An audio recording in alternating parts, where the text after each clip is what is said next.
मेरे समझ से जितना मुझे करना चाहिए था और जितना मैं कर सकता था मैंने पूरी तरह से काम किया है। मैं प्रत्यय अमृत जी को भी कई बार कहा था कि आप मुझे इस पद से हटा दीजिए, लेकिन जिस तरह से उन्होंने हटाया है इसके लिए मैं जो वहाँ गड़बड़ी है उसके लिए मैं बिल्कुल ही जिम्मेदार नहीं हूँ। और किसी भी सीनियर ऑफिसर को बिना स्पष्टीकरण के उसको सस्पेंड कर देना यह गैर कानूनी है, यह असंवैधानिक है। जिसने मेरा काम देखा है उसको मेरे सपोर्ट में होना चाहिए। मुझे बहुत आश्चर्य है कि विभाग जो है इस तरह का विंडिकेटिव एटीट्यूड क्यों लिया है ना। मुझे बिल्कुल ही मेरे साथ यह अन्याय हुआ, इनजस्टिस है।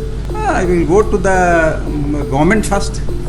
मैं उनसे रिक्वेस्ट करूंगा कि आपका जो ये डिसीजन है उसको आप विड्रॉ करिए। अगर वो नहीं करेंगे then we will go to court as well. Bihar के डिप्टी सीएम और स्वास्थ्य मंत्री तेजस्वी यादव देर रात एनएमसीएच में निरीक्षण करते हैं और वहां की हालत देखकर आज फैसला लेते हैं कि जो एनएमसीएच के सुपरिटेंडेंट विनोद सिंह हैं उन्हें तत्काल प्रभाव से निलंबित कर दिया जाए। और बाकायदा व्हाट्सएप ग्रुप में ये मैसेज भी आ जाता है। हमारे साथ एनएमसीएच के पूर्व सुपरिटेंडेंट विनोद सिंह हैं, हम उनसे बात करते हैं। सर, अब आपको निलंबित कर दिया गया है, आखिर क्या परेशानी थी वहाँ पे, क्यों व्यवस्थाएं सुदृढ़ नहीं कर पाए जिसके कारण आपको निलंबित कर दिया गया? मेरे समझ से जितना मुझे करना चाहिए था और जितना मैं कर सकता था मैंने पूरी तरह से काम किया है। और मैं पूरी निष्ठा से, जब कोविड में क्राइसिस टाइम था, लगभग 2.25 साल से मैं वहाँ करता रहा हूँ। और आज के तारीख में मेरे मेडिकल कॉलेज में, बिहार सरकार में जितने भी मेडिकल कॉलेज है उसमें सबसे अधिक मरीज़ मेरे यहाँ भर्ती है। आज 691 मरीज़ भर्ती है। किसी भी बिहार के सरकारी मेडिकल कॉलेज में 691 से नहीं है, अधिक नहीं है मरीज़ भर्ती।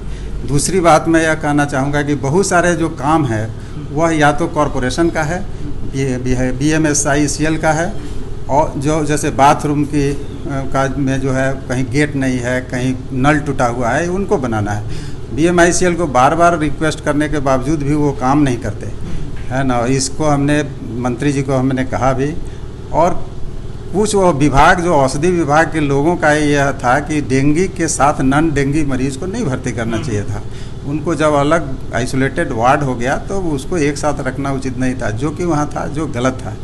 इसमें मेरा कोई दोष नहीं है। ये जिस समय तेजस्वी यादव ने निरीक्षण किया था उस वक्त उन्होंने स्टेटमेंट दिया था मीडिया के सामने कि यहाँ लापरवाही बरती गई है, जो मरीज हैं उन्हें दवाएं नहीं मिलती है, उन्हें बाहर से दवा खरीदना पड़ता है, मरीजों के साथ व्यवहार अच्छा नहीं हो रहा है एनएमसीएच में।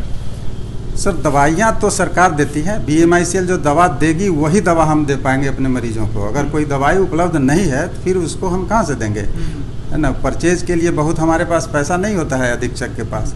और तो आपने ये परेशानी पहले सरकार को बताई थी?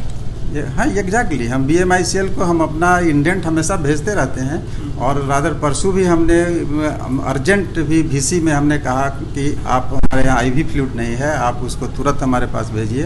तो ये हम लगातार बताते रहते हैं। मुझे अधीक्षक के पद से हटा दिया गया, इसके लिए मुझे कोई दुख नहीं है। मैं कभी भी इस पद पर रहने का लुलुप नहीं था। मैं हर समय, मैं प्रत्यय अमृत जी को भी कई बार कहा था कि आप मुझे इस पद से हटा दीजिए, लेकिन जिस तरह से उन्होंने हटाया है इसके लिए मैं, जो वहाँ गड़बड़ी है उसके लिए मैं बिल्कुल ही जिम्मेदार नहीं हूँ। और किसी भी सीनियर ऑफिसर को बिना स्पष्टीकरण के उसको सस्पेंड कर देना यह गैर कानूनी है, यह असंवैधानिक है और इसकी हम भर्त्सना करते हैं। सरकार के इस फैसले को कैसे देखते हैं आप? यह एक बहुत ही गलत डिसीजन है। इसकी जितनी भर्त्सना की जाए वह उतना ही कम है। आपको क्या लग रहा है, वजह क्या है? एक रात में जाते हैं, निरीक्षण करते हैं, अचानक सुबह निलंबित? ये वजह तो वो जाने। मेरे समझ से मेरे तरफ से कोई गलती नहीं हुई है। क्या उनके मन में है वो समझें, लेकिन मेरे साथ जो हुआ है वह एक नाइंसाफ़ी हुआ है।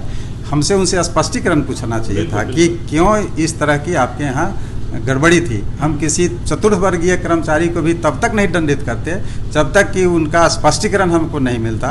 तो एक वरीय, एक प्रोफेसर ग्रेड के डॉक्टर को बिना स्पष्टीकरण पूछे उसको आप निलंबित करते हैं, यह बहुत ही शर्मनाक है। और इसके लिए मैं समझता हूं कि संविधान का ज्ञान हमारे ऑफिसर से, नियम संबद्ध कार्रवाई नहीं हो पाई। एकदम wrong decision, this is a wrong decision, है ना। मुझे न इस जॉब का फिक्र है और नहीं मैं बहुत इस जॉब के लिए लोलुप हूँ। मैं हमेशा ही, कई बार मैं कह चुका हूँ अपने प्रत्यय अमृत सर को भी कि मुझे इस पद से हटा दीजिए, क्योंकि मैं ऑलरेडी 65 ईयर्स का हूँ और मैं अपना टाइम उतना नहीं दे पाता हूँ। तो मैंने हटाने के लिए कितने बार कहा। वजह शायद यही हुई होगी कि आपने आपने कहा जिस तरह से मैं टाइम नहीं दे पाता, अगर आप टाइम नहीं दे पाते हैं तो जिसके कारण वहाँ लापरवाही बरती गई। बिल्कुल नहीं, मेरी कोई लापरवाही नहीं है। मैं इसको सिद्ध कर दूंगा, एक एक चीज़ सिद्ध कर दूंगा कि या तो यह सरकार की कमी है या BMICL के द्वारा बहुत सारी दवाई नहीं दी गई है और कार्य नहीं किया गया है। मेरा इसमें कुछ नहीं है। मेडिसिन विभाग जिसको डेडिकेटेड बनाना था, उन्होंने जो नॉन डेंगू पेशेंट को जो है वहाँ रखा है, वो भी जो गलत है। तेजस्वी यादव डिप्टी CM है, स्वास्थ्य मंत्री भी है, कई विभाग का प्रेशर है उनके ऊपर और रात में जाते हैं निरीक्षण करने के लिए। कहीं ना कहीं कुछ तो खामियां देखी होंगी जिसके बाद इस तरह का। सर खामियां तो आप टेक्सास और अमेरिका के जो बेस्ट हॉस्पिटल है उसमें हमको इंस्पेक्शन के लिए भेज दीजिए, मैं उसमें खामी निकालूंगा। ठीक है, तो खामियां तो हर जगह होती है, लेकिन खामियां किस कारण से हुई उसके मूल जड़ में जाना आवश्यक है और उसका आप अगर निदान कीजिएगा तभी उसका निदान होगा। विनोद कुमार सिंह के सस्पेंशन से कोई निदान नहीं होना है। IMA आपके सपोर्ट में है? हर एक संवेदनशील व्यक्ति को मेरे सपोर्ट में होना चाहिए। जिसने मेरा काम देखा है उसको मेरे सपोर्ट में होना चाहिए। मुझे बहुत आश्चर्य है कि विभाग जो है इस तरह का विंडिक्टिव एटीट्यूड क्यों लिया है ना। मुझे बिल्कुल ही मेरे साथ ये अन्याय हुआ, इनजस्टिस है ना, दिस इज इनजस्टिस। इनजस्टिस के लिए क्या कीजिएगा? I will go to the government first.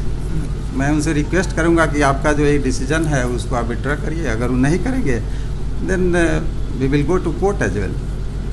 तो बहुत बड़ी बात इन्होंने कह दी कि अगर सरकार से ये रिक्वेस्ट करेंगे कि इन पर जो कार्रवाई हुई है वो नियम संगत नहीं हुई है, अगर उस पर सरकार ध्यान नहीं देती है तो जो विनोद सिंह है वो कोर्ट का सहारा ले सकते हैं। सुजीत कुमार, बिहार तक, पटना।